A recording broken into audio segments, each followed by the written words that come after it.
에베소에서의 바울의 사역들을 우리가 계속 보고 있습니다.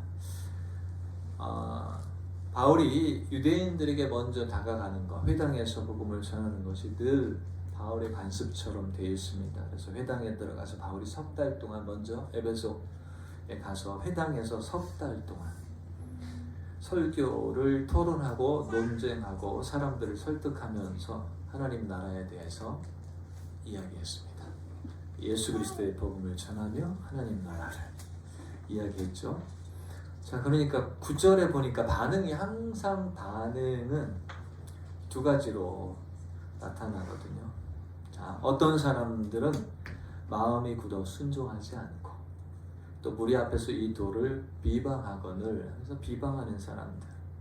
그리고 이 도라고 하는 이 도, 이 길, 이게 뭐예요? 예수 그리스도의 구원의 복음, 구원의 길, 예수의 길, 생명과 구원의 길, 예수 그리스도로 해서 살아가는 굉장히 영광스러운 삶의 방식들, 이것을 이 도라고 표현했어요. 그래서 이 도를 따르는 사람들, 이 길을 따르는 사람들, 그래서 예수 그리스도의 구원의 복음을 비방하는 사람들이 나오고, 그리고 바울은 어때요? 그들을 떠나 제자들을 따로 세우고 순종하는 사람들, 비방하는 사람들, 항상 이 두 종류의 사람들이 형성이 되거든요.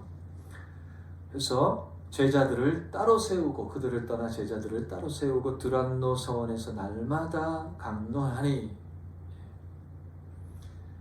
두란노라고 하는 말은 사람의 이름이거든요. 그래서 이게 영어로는 티란노스 이렇게, 그러니까 두란노, 우리가 한글로 이렇게 해서 이렇게 두란노 이렇게 하죠. 두란노 서원에서 이렇게 했는데, 두란노는 철학자였었습니다. 그는 에베소의 학교를 가지고 있었어요. 그렇게 두란노 서원이라고. 기록에 의하면 바울은 오전 11시부터 오후 3시까지 그곳을 사용했어요. 두란노라고 하는 그 학원, 서원. 그래서 11시까지는 누가 사용했어요? 철학자인 이 두란노, 티란노스가 자신의 학교에서 학생들을 가르쳤고, 바울은 11시에서 오후 3시까지 수업을 했습니다. 뭐 했어요? 성경을 강론, 가르쳤다라고 말씀하고 있습니다. 그 지역, 오늘날도 이 중동이라든지 이 지역은 어떻게 되느냐? 오후에 낮잠을 자는 문화가 있어요. 왜냐하면 무더위를 피하려고. 한여름에 너무 더워서 가게들이 보통 저녁쯤 되면 문을 닫고 또 오후 4시쯤 되면 다시 문을 열어서 저녁 때까지 영업을 하는 거. 그래서 한낮에 무더위를 식히고 살아가는 그 지역의 문화죠. 문화가 낮잠을 자는 것입니다. 그래서 더위 때문에 에베소에서 특별히 새벽 1시보다 오후 1시에 자는 사람이 더 많았다. 그러니까 오후 1시, 그러니까 이제 저녁이나 오후처럼 날씨가 선선해지면 사람들이 그때 활동하는 거죠. 사람들과 어울리고 교통하고 일을 하고, 그리고 한낮에는 낮잠을 자고, 이게 이제 효과적인 그들의 삶의 방식, 하나의 문화의 한 부분들이 되어졌어요. 가면은 그래서 부더운 데 가면은 보통들 낮잠을 자주, 왜 이렇게 낮잠 자고 뭐 이렇게 게으른 것 같고 그렇게 생각하지만, 그렇지 않으면 지치고 견디기 어려운 시절이죠. 그래서 바울은 천막 만드는 일을 했잖아요. 천막 만드는 일을 하면서 생계를 유지했습니다. 그래서 20장 다음 장에 가보면 바울이 에베소 장로들을 만나는 장면이 나오는데, 그는 장로들에게 이렇게 얘기하죠. 뭐라고요? 자신의 손으로 스스로 열심히 일해서 모든 비용과 생활을 감당했다. 그래서 그들에게 너희들에게 아무런 비용도 청구할 필요가 없었다. 그리고 자신을 부양할 필요가 너희들에게는 없었다라고 바울이 그들에게 상기시킵니다. 그래서 스스로 생계를 유지했습니다. 바울은. 그래서 다음 장에 20장에 가면 우리가 또 그 사실을 또 볼 수 있게 됩니다. 바울은 오전 11시까지는 일을 했어요. 천막 만드는 일을 했습니다. 그리고 모두가 낮잠을 자러 가는 그 시간에 바울의 제자들, 그리고 신자들이 모였고 그래서 오전 11시부터 오후 3시까지 그들에게 예수 그리스도의 복음, 하나님의 말씀을 바울이 가르쳤습니다. 그럼 다음에 아마 또다시 말씀을 가르친 이후에 3시 이후에 되면 아마 일을 하러 갔을 것입니다. 이렇게 바울은 스스로 생계를 유지하면서 사역을 감당했습니다. 고린도에서도 그랬고 여기 에베소에서도. 자, 10절 말씀 보면 이렇게 바울이 날마다 있죠. 날마다 드란노 서원에서 강론을 했는데 얼마 동안이요? 2해 동안, 2년 동안, 그러니까 3개월을 회당에서 복음을 전했고 2해 동안 이같이 하니 아마 2년 이상을 아마 사역했을 것입니다. 그래서 에베소에서 보통 바울이 사역했던 기간은 얼마? 한 3년 정도 사역했다라고 얘기를 합니다. 자, 2해 동안 이같이 하니 아시아에 사는 자는 유대인이나 헬라인이나 다 주의 말씀을 듣더라. 에베소라고 하는 지역은 그 지역의 중심지였습니다. 중심지. 그래서 에베소에서 시작해서 우리가 잘 아는 대로 아시아의 7교회라고 했었던 지역들이 있지 않습니까? 그래서 서머나라든지 버가모, 두아디라, 라오디게아 등으로 어떤 것들이요? 무역이 이루어지는. 그러니까 결국은 그런 중심에 어디가 있었어요? 에베소가 있었습니다. 바울은 에베소에 머무는 동안 오늘 말씀은 아시아 전역으로 복음을 전하고 교회를 세웠다. 이렇게 말씀을 하고 있습니다. 그래서 흥미롭게 사실은 이렇게 우리가 생각을 해봐요. 이 아시아 전역에 복음을 전하고 아시아 전역에 교회를 세웠다. 우리가 사도행전을 쭉 배우다 보면은 재미있는 부분들이 나오잖아요. 왜 바울은 전에 어땠습니까? 아시아에서 복음을 전하려고, 아시아에서 복음을 전하고 그 지역에서 복음을 전하기를 간절히 원하고 애썼어요. 노력했어요. 그런데 누가요? 하나님께서, 성령께서 금하셨던 지역에 있었어요. 어디로 가요? 유럽으로, 마게도냐로 가게 하셨잖아요. 그런데 지금 어때요? 지금은 바울이 그렇게 간절히 원했던 아시아에 와서 복음을 전하고 그 지역, 모든 지역에 복음을 전하며 교회를 세웠다. 하나님께서 바울의 사역을 열어주시고 지금은 축복해 주시는 것들을 봐요. 여러분, 선교와 사역의 모든 주권은 누구에게 있습니까? 하나님께서요. 성령께서 인도해 가시는 것입니다. 그래서 문을 열어주실 때가 있고 또 다른 곳으로 인도해 주실 때가 있고 그래요. 우리 단기 선교하는 팀 중에서도 캄보디아로 보통 가려고 했었는데 캄보디아가 생각지 않은 사태가 일어나갖고 캄보디아로 가지 못하게 되고 그렇게 기도하고 거기를 간절히 가기를 간절히 사모하면서 준비했는데 오늘은 갑자기 바뀌게 됐어요. 어디로 가게 됐어요? 라오스로 가게 됐습니다. 그러니까 바울도 전에 아시아로 가는 것들이 아니라 마게도냐 환상을 보고 마게도냐에서 사역을 했지만 사실은 짧은 기간 또 유대인들의 방해와 대적 때문에 피해서 사실은 나와야 됐어요. 그러면서 계속해서 마게도냐에 가서 복음을 전하기를 원했지만 마게도냐에 갈 수 없는 그런 상황이 됐었습니다. 그래서 바울은 고린도에서 그렇게 우상 숭배로 가득했고 성적으로나 부도덕한 그런 도시였었던 고린도에 사역을 하게 됐잖아요. 그때 하나님께서 어때요? 주님께서 이곳에 내 백성이 많으니라고 말씀해 주셨던 것처럼 복음 사역, 선교 사역 이런 모든 주권은 누구에게 있어요? 우리가 보는 거하고 다르다. 우리가 보는 관점하고는 다르다. 이것을 주관하시는 분, 그 주권은 누구에 있어요? 하나님께 있다. 성령의 인도하심에 있다라고 하는 것들을 생각해 봐요. 그래서 내가 원하는데, 내가 하고 싶은데 막 내가 어떻게 애를 써도 안 되는 것이 있고, 그러나 때가 되면 하나님께서 열어주셔서 축복해 주시고 역사해 주시는 것들을 봅니다. 그래서 우리가 그런 하나님의 인도하심에 순종하는 것들이 좀 필요하죠. 저도 캠퍼스 사역을 하려고 이제 목회 학생 사역 하고 나서 다시 또 캠퍼스하고 계속 연결해서 사역을 하고 싶어서 사역하려고 했는데 굉장히 노력을 많이 했어요. 예, 같이 연합을 해서 사회 가려고, 교회 목회하면서 사회 가려고 계속 열심히 애썼는데 계속 막으시더라고요. 계속 막아서 됐다, 네 마음만 받겠다. 저는 마치 다윗이 성전을 막 건축하고 싶었는데 하나님께서 됐다, 그 마음은 좋지만 네가 아니라 누구요? 솔로몬이 결국 세우이잖아요. 그래서 저도 그때 말씀에 따라서 네 마음은 내가 받을게. 그런데 됐다, 지금은 아니다. 그래서 정말 생각을 안고 내려놓고 그 사역을 기도하면서 돕는 정도로 생각을 해오고 있었는데 하나님께서 갑자기 또 코로나 기간에 하나님이 인도해 주셔서 다시 청년 대학생 사역들을 하게 되고, 다음 세대 젊은이들을 향해서 또 캠퍼스를 향해서 하나님께서 문을 열어주시는 거예요. 하나님의 하실 일들을 나타내 주시는 거예요. 청년들을 보내주시고 만나게 해주시고, 사실은 늙은이들은 꿈을 꾸리라 말씀하시는 그 말씀들 막 설레임도 갖게 해주시고 하면서 결국 어때요? 이 캠퍼스 앞으로, 백석대 앞으로 제가 와서 이제 캠퍼스 사역을 하게 됐어요. 그렇게 하려고 노력해도 안 됐는데 때가 되니까 하나님께서 문을 열어주시고 인도해 주시는 것들을 또 제가 또 경험하게 돼요.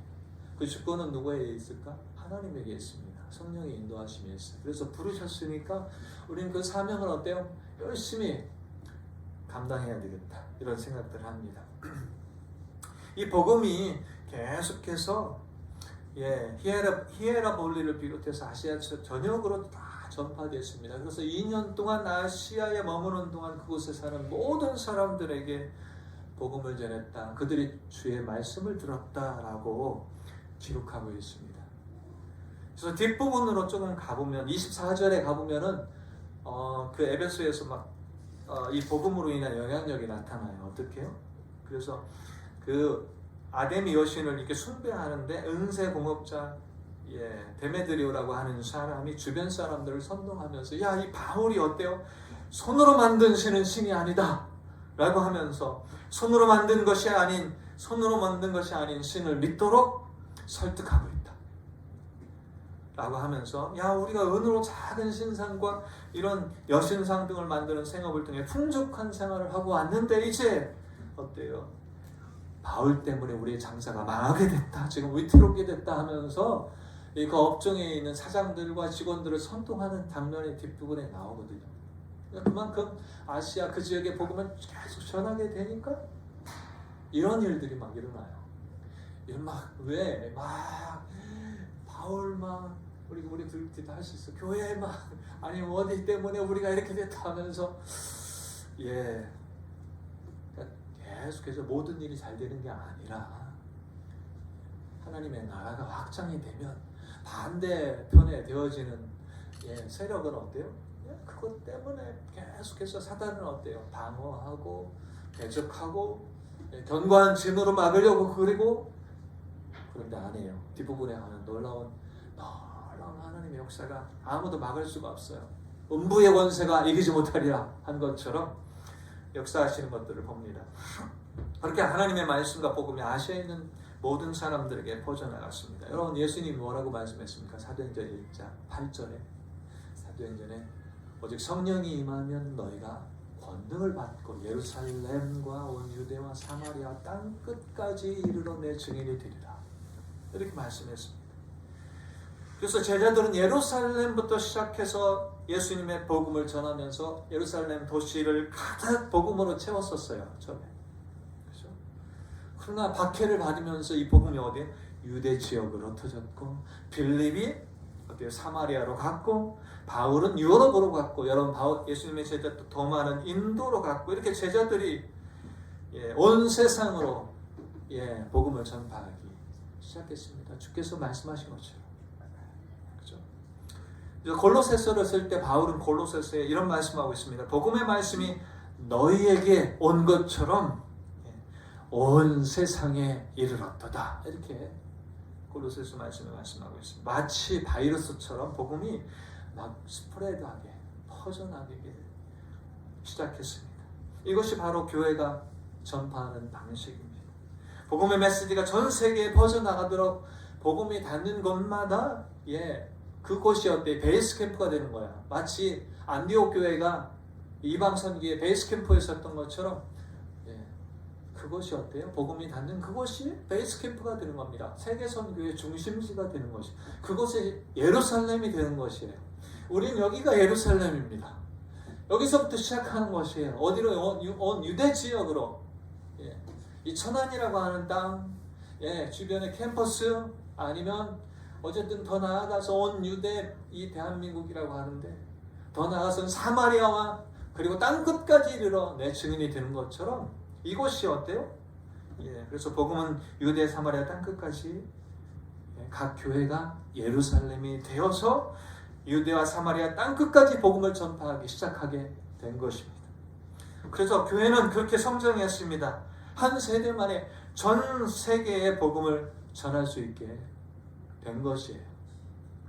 복음이 닿는 곳마다 어디요? 그곳이 예루살렘이 되어서 성령이 너에게 임하면 권능을 받고 예루살렘과 이곳에서부터 시작해서 온 유대와 유대 지역을 복음화하고 사마리아 땅끝까지 증인이 되고 증거하게 하는 것이 하나님이 하시는 방식이에요. 그리고 그렇게 명하셨죠.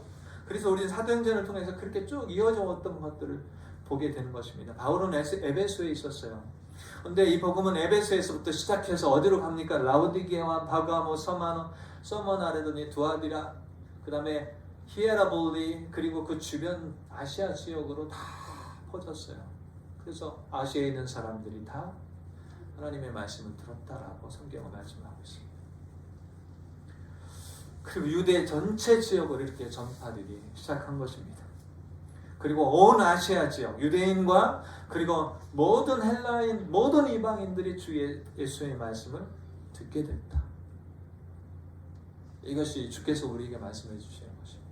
우리도요, 여기 예루살렘, 우리가 있는 이 교회가 예루살렘부터 시작해서 이 예루살렘 주변에 복음이 우선은 가득하게 되겠죠? 캠퍼스든 계속해서 복음이 가득하게 될 줄로 믿습니다. 계속해서 유대와 사마리아 땅끝까지 복음이 퍼져나갈 수 있도록 하나님이 교회를 통해서 그 사명을 감당할 수 있도록 인도해 주시고 또 성령을 부어주셔서 감당케 하실 줄로 믿습니다. 11절 보세요. 자, 하나님이 바울의 손으로 놀라운 능력을 행하게 하시니, 여러분 잘 보세요. 기적을 행하시는 분은 누구예요? 바울이에요? 아니죠. 하나님이. 항상 그래요. 누가요? 바울이 아니에요. 자, 바울을 사용하시는 하나님이시죠. 그렇죠? 사람이 주체가 되고 사람이 아니거든요. 그래서 기적을 행하시는 분은 바울이 아니라 하나님이시다. 하나님이 바울의 손으로 놀라운 능력을 행하게 하시니 바울의 손이 그 일을 이루게끔 하나님이 하신 것뿐입니다. 하나님은 그분의 일을 성취하기 위해서 항상 어때요? 사람, 인간을 도구로 사용하시는 거예요. 우리가 도구로 쓰임받는 거죠. 하나님 앞에. 하나님의 손에 쓰임받는 도구가 된다는 거, 이거 얼마나 놀라운 축복입니까? 놀라운 일 아니겠어요? 하나님께서 내 손을 통해서 나를 통해서 놀라운 일을 행하실 때, 하나님이 하실 일들, 역사들을 나타낼 때 그것이 얼마나 놀랍고 감격스러운 것인지 우리가 그것들을 계속 놀라고 감격스러움을 경험하면서 그 하나님이 나타내시는 영광을 계속해서 보기를 간절히 원합니다. 하나님이 여러분을 통해서 일하시기를 원하십니다. 하나님은 우리를 통해서 일하시고 우리를 사용하시기를 원하십니다. 믿습니까? 믿습니까? 네. 자, 그래서 놀라운 능력을 행하게 바울을 통해서, 바울의 손을 통해서 행하게 하시는데 12절 우리 한번 같이 읽어봅시다. 12절 시작. 심지어 사람들이 바울의 몸에서 손수건이나 앞치마를 가져다가 병든 사람에게 얹으면 그 병이 떠나고 악기도 나가더라. 다시 한번 시작. 심지어 사람들이 바울의 몸에서 손수건이나 앞치마를 가져다가 병든 사람에게 얹으면 그 병이 떠나고 악기도 나가더라. 할렐루야. 특별한 기적이었어요. 여러분, 특별한 기적. 그래서 그들은 병든 사람들에게 어때요? 손수건이나 앞치마를 가져다 주었습니다. 이 손수건 앞치마는요, 바울이 무슨 일을 했죠? 천막 만든 일을 할 때 이 손수건은 마치 땀띠 같은 거예요. 그러니까 땀을 많이 흘리잖아요. 그 더운 지역이니까. 그래서 머리에다 막 수건을 들리잖아요. 땀나는 여역들, 수건을 땀. 그리고 작업복처럼 앞치마예요. 예. 천막 만드는 일을 할 때 바울의 앞치마가 어디 있겠습니까? 바울이 앞치마를 지금 설거지를 하겠습니까? 아니면 그게 아니라 그가 작업을 할 때 썼던 앞치마나 손수건. 예. 바울에게서. 이것을 어떻게, 여러분 이것을 어떻게 설명하시겠어요? 이 기적을 어떻게 설명하겠습니까? 하나님이 역사하고 계신 것밖에는 없죠. 하나님이 역사하고 계십니다. 하지만 중요한 것은 하나님이 역사하지만 믿음을 발휘하는 데 있어서 우리가 접점이라고 부를 수 있는 것이 중요합니다. 이 손수건 앞치마를 갖다가 닿는 거, 그게 바로 믿음을 발휘하게 하는 접점이었었어요. 믿음을 활성화시키는 접점이었었습니다. 그래서 흔히 여러분 이렇게 저도 이 부분을 보면서 생각을 많이 하게 된, 저는 하나님께서 하실 수 있다고 믿습니다. 그죠? 분명히 하나님께서 하실 것이라고 저는 믿습니다. 그러나 언젠가, 그리고 언젠가 하나님께서 그렇게 하실 것이라고 저는 믿습니다. 언젠가. 이 말 속에는 굉장히 수동적인 것들, 수동적이에요. 수동적. 언젠가 하나님이 그렇게 하시겠지. 하지만 다르게 이런 차이가 있어요. 자, 목사님들이, 우리 안수 집사님이 제게 안수하는 순간 하나님께서 그렇게 할 거라고 믿는 것. 제가 그분의 옷자락을 만지는 순간 하나님께서 그렇게 할 것이다라고 믿는 것, 그거하고는 언젠가 하나님이 그렇게 하실 거라고 하는 것은 어때요? 차이가 있어요. 어떤 차이죠? 믿음의 활성화, 믿음을 발휘할 수 있는, 담대하게 믿음을 발휘할 수 있는 그 순간이 오는 것이, 여러분 혈루병, 12해 동안 혈루병을 앓았던 그 여인이 바로 그런 것들이 있었죠. 예수님의 옷자락만 만져도 내 병이 나을 것이다 라고 하는 그것을 믿었어요. 언제요? 지금요. 지금 이 순간 내가 가서 그것을 보여서 그 안에서 믿음이 활성화됐어요. 그리고 가서 어때요? 담대하게 믿음으로 가서 손을 딱 잡았어요. 옷자락을 잡으니까 어때요? 그 동시에 혈루병이 나왔습니다. 더 이상 차이는 뭐냐? 수동적이지 않다는 것입니다. 수동적이지 않아. 기다리는 것이 아니라, 그 언젠가를 기다리는 것이 아니라, 저는 하나님께서 지금 당장 그렇게 하실 것이라고 믿습니다. 그때 믿음이 활성화되는 거예요. 믿음이 액티비티, 활발하게 내 안에서 믿음이 가만히 있는, 믿음이라는 것은 가만히 있는 게 아니에요. 믿음에는 반드시 워크, 역사, 믿음의 역사와 사랑의 수고와 소망이 있는 때 믿음의 역사, 믿음은 가만히 있는 게 아니다, 일한다, 이렇게 표현하면, 그래서 역사라고 하는 이 단어를 항상 믿음에는 붙여요. 그래서 행함이 없는 믿음은 죽은 것이니라, 이렇게 야고보서는 얘기를 했습니다. 그래서 믿음이 활성화되고 적극적인 믿음으로 행할 수 있도록, 여러분 베드로는 사람들이었어요. 베드로의 그림자가 사람들에게 들이우면 치유받는다고 믿었습니다. 사람들이 그렇게 믿은 거예요. 그래서 베드로의 그림자가 사람들에게 드리워졌을 때 그들이 치유되었다고 믿습니다. 믿음이 활성화됐기 때문에, 그런 믿음을 가졌기 때문에 그 믿음이 적극적인 믿음으로 이어져서 베드로의 그림자에 내가 이렇게 가서 나으려고 그 믿음을 가지고 그렇게 했습니다. 여러분, 베데스다 연못에 물이 동할 때 가장 먼저 들어간 사람이 치유를 받았습니다. 그죠? 그러니까 그런 거예요. 뭐냐? 베데스다에 물이 동할 때 그 연못에 먼저 들어가는 사람이 치유된다라고 하는 그 믿음, 그것을 믿었어요. 그 믿는 것이 뭡니까? 그 안에서 활성화돼서 적극적으로 그 순간에 물로 뛰어들었단 말이에요. 계속 기다리는 것이 아니라. 믿음이 활성화됐기 때문에 적극적인 믿음으로 물에 먼저 뛰어들었고 치유되었어요. 그런데 38년 된 그 병자는 어때요? 누가 넣어줄 수 있는 사람이 없었어요. 움직이지 못했으니까 그냥 기다려야만 되는 사람.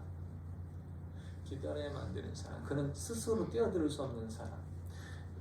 예, 그 사람은 좀 수동적으로 기다리는 사람하고는 좀 차이가 있죠.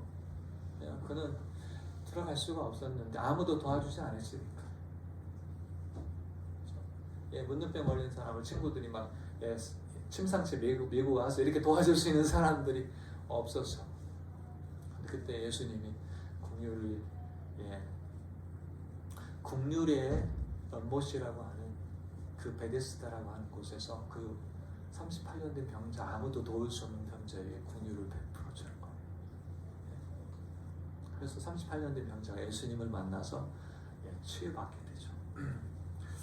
아무튼 그런 이 포인트들을 우리가 잘 생각해 보면서 여러분, 하나님은요 적극적인 믿음을 귀하게 하십니다. 믿음이라는 것은 역사합니다. 믿음이라는 것은 가만히 아무것도 않고 기다리는 게 아니고, 그래서 바울의 머리띠와 앞치마를 사용했을 때 아픈 사람이 있으면 야, 이건 바울에게서 가져온 거야 라고 말하면서 환자에게 올려줬습니다. 사람들은 바울의 머리띠 하나만 가져다 주면은 나는 나을 거야 라고 하는 것들을 믿었어요. 그러니까 그래서 머리띠가 올려지는 순간 그들의 믿음이 활성화되고 그 믿음으로 그들은 어때요? 치유를 받은 것이에요. 여러분, 지금 하나님께서 무언가를 행하실 수 있다라고 믿는 순간 그 믿음이 활성화되면서 엄청난 잠재력을 발휘하게 되는 것입니다. 왜요? 지금 믿음이 활성화되면 어떻게 이어집니까? 적극적인 믿음으로, 적극적인 믿음의 행동으로 이어지고 나타나게 되어 있습니다. 자, 그래서 지금 해야 되겠구나. 지금 또 언젠가 그런 것들이 아니라 이에 13절 한번 같이 읽어봅시다. 예, 시작. 이에 돌아다니며 마술하는 어떤 유대인들이 시험 삼아 악기를 들린 자들에게 주 예수의 이름을 불러 말하되 내가 바울이 전파하는 예수를 의지하여 너에게 명하노라 하더라. 네. 굉장히 에베소는 사이비 종교나 신비주의적 우상 숭배가 아주 만연했던, 주술이 만연했던 곳이 바로 에베소에 있었어요. 그래서 온갖 마법적인 것들, 주술들이 흥행했어요. 여러분, 이따가 사람들이 회개하고 막 그들이 돌아와서 그 마술과 관련된 책들을 태우는데 그게 얼마나 많은 건지를 좀 이따가 이 말씀에서 잠깐 보죠. 그러니까 마법적인 것, 주술에 심취해 있던 곳이 바로 에베소에 있었어요. 그래서 시험 삼아서 악기 들린 자들에게 이 놀라운 바울이 의지하는 예수의 이름을 의지해서 내가 명한다 이렇게 얘기했는데, 여러분, 본인이 직접 체험하고 본인이 직접 경험하고 본인이 하지 않는 것은 아무런 효과가 없어요. 내가 하지 않는 거, 그죠? 예수를 믿을 때에 하나님께서 각 사람에게 성령으로 세례를 부어주심으로 각 사람들에게 주신 은사들이 있고, 그 능력을 통해서 바울이 이런 능력과 역사가 모르겠어요. 바울의 메시지, 바울이 전하는 하나님의 말씀, 이것을 더 확신 있고 강력하게 만들었어요. 그래서 20절에 이와 같이 주의 말씀이 힘이 있어서 흥왕하여 세력을 얻으니라. 결론은 말씀이 힘이 있어지게 그만큼 더 확신 있고 더 영향력 있게 만들어준 것들이 뭡니까? 이런 하나님이 바울을 통해서 행했던 놀라운 일들이 있었어요. 기적과 표적이었어요. 기적과 항상 얘기하지만 기적과 표적이 메인이 아닙니다. 기적과 표적이 중심이 되는 게 아니에요. 어떤 거예요? 복음을 전할 때에 이 복음을 전하는 메시지가 그 사람들에게 확신을 갖게 해서 어때요? 그들이 믿음을 가지고 복음 앞에 나올 수 있도록, 많은 사람들이 믿음이 활성화돼서 믿음을 가지고 나와서 그 말씀의 역사가 일어나고 복음의 역사가 일어날 수 있도록, 그 메시지가 그렇게 확신 있는 메시지가 될 수 있도록, 그래서 말씀이 힘이 있어 흥왕하여 세력을 얻게 되었다라고 하는 것입니다. 그런 놀라운 역사가 일어나잖아요. 그랬더니 14절에 이런 흉내내는 사람들도 나오고 가짜들도 나오고 막 그러는 겁니다. 가짜들도 나오고 흉내내는 사람도 나오고 왜요? 막 놀라운 일이 일어나고 있으니까 유대의 한 제사장 수학의 7 아들도 이 일을 행하더니 그래서 마수라는 어떤 유대인들이라고 표현했던 것처럼 악기가 대답하여 이르되 내가 예수도 알고 바울도 알거니와 너희는 누구냐? 바울도 아는데 마귀가 내가 박상복도 알고 김영선도 아는데 너는 누구냐? 이렇게 하는 거죠. 그렇죠? 내가 윤상혁과 김선호도 아는데 너는 누구냐? 이렇게 얘기하죠. 내가 예수도 알고 에린이도 아는데 누구냐? 이렇게 하는 것처럼 이렇게 누가 알아요? 귀신도 압니다. 악한 영도 알아요. 예수다. 진짜를 알아요. 진짜 믿는구나. 예수님을 믿고 그 믿음으로. 아무튼 크면서 악기 들린 사람이 그들에게 뛰어올라 눌러 이기니 그들이 상하여 벗은 몸으로 그 집에서 도망하는지라. 실컷 두들겨 맞고 악기 들린 사람에게 벗은 몸, 막 도망가기 바쁘게 도망하는 아주 완전히 코미디 같은 에피소드가 사실 여기서 만들어졌어요. 가짜들이 이렇게. 자, 에베소에 사는 유대인과 헬라인들이 다 이 일을 알고서 두려워합니다. 야, 그러면서 어때? 누구의 이름을 높였어요? 주 예수의 이름을 높이고 예수의 이름으로 이게 아무나 하는 것이 아니구나. 그죠?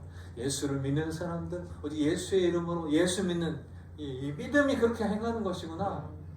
라고 하는 것들을 알게 되죠. 그래서 많은 사람이 와서 자복하여 행한 일을 고하면서 또 마술을 행하는 많은 사람이 그 책을 모아가지고 와서 주술서들이에요. 주술서들 모든 사람 앞에서 불사르고 불태우니 그 책값을 계산한 즉 은 5만이나 되더라.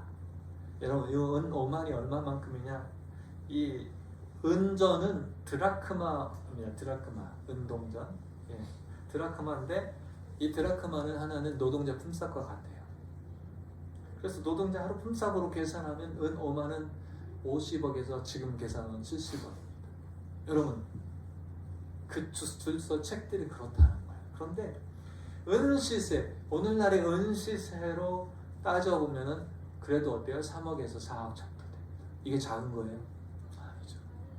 어마어마한 놀라운 역사가, 회개의 역사가 가짜들이 이 가짜라고 하는 걸 알았잖아요. 그러니까 가짜들에 대해서 잘못된 것들을 다 시인하고 가짜를 다 갖다가 불태우고 예수의 이름, 예수의 진리, 복음 앞에서 어때요? 진짜 앞에서 사람들이 막 그렇게 돌아오기 시작했습니다. 가짜, 나도 주술 믿고 막 이렇게 잘못했는데 가짜 믿었는데 하면서 예수를 믿고 예수의 복음 앞에 진리 앞에 사람들이 돌아왔는데 어떻게 해요?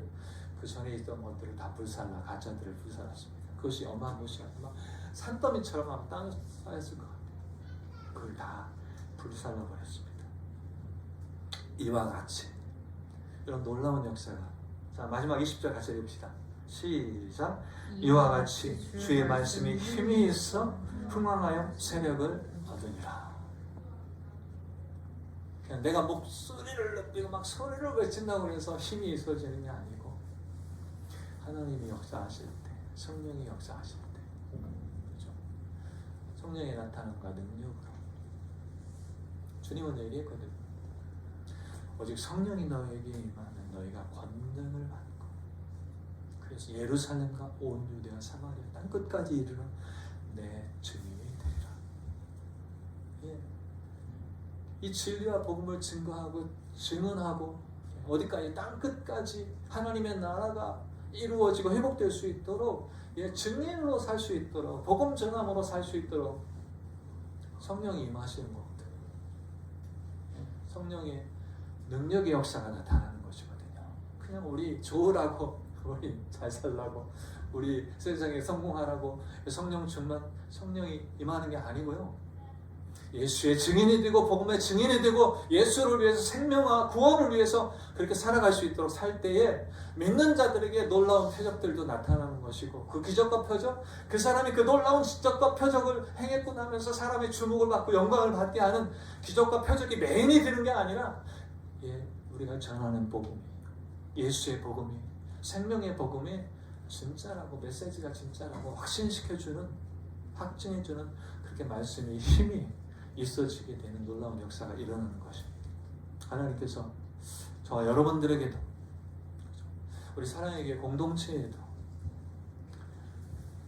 놀랍게 하나님께서 역사해 주시고 함께 해 주시죠. 그래서 여러분 성령으로 충만하기를 원합니까?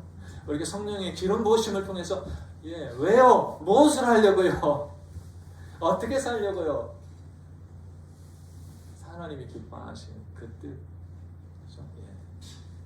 그래서 많은 영혼들이 구원받고 주님 앞에 돌아올 수 있고 주님의 나라가 이렇게 회복되는 이 복음을 위해서, 우리가 주님을 위해서 주의 길을